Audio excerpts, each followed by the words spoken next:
ultimo aso. Pagsisilusan, ultimo tindera ko. Pagsisilusan mo, wala akong karapatang lumabas. Sinasaktan mo ko, dinuduroan mo pa ko noon.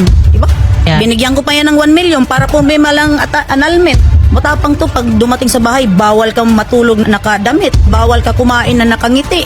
Bawal ka kumain na nagtatanong. Lahat bawal. Gusto ko lang mabuhay kasama mga anak natin. Gusto kong mabuhay na normal. Ilang bang estudyanteng pinapaaral ko since 20 na estudyante, mga pamangkin mo. Pinatapos ko since grade 7. Ako ba nagbalsama sa tatay mo? Ako ba nag-alaga sa nanay mo? Alam mo ba, masakit. Tinitiis ko na lang kasi hindi ko gusto makita ng mga anak ko. Walang mali sa pagmamahal, pero grabe naman. Yun lang talaga sir ang ano ko sir, kung pwede sana sir mabuo ang aming pamilya sir. Pili ka, pakulong kita o bumalik ka sa akin.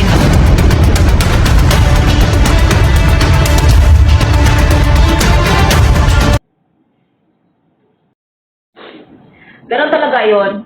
Kung sino yung may gawa, yun pa yung may lakas na loob magsisinungaling. Tapos ibabato sa'yo yung ginawa niya. Halimbawa, ginawa niya.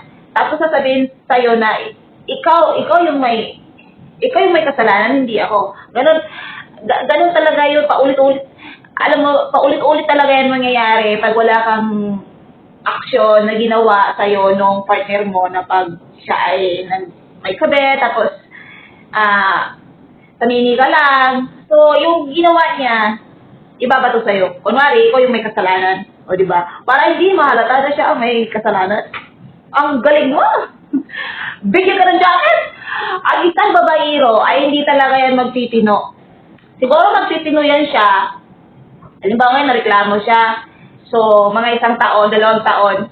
Pag abutan niya ng ilang taon, babalik na naman siya. Ang isang babaero ay isang babaero talaga. Oo.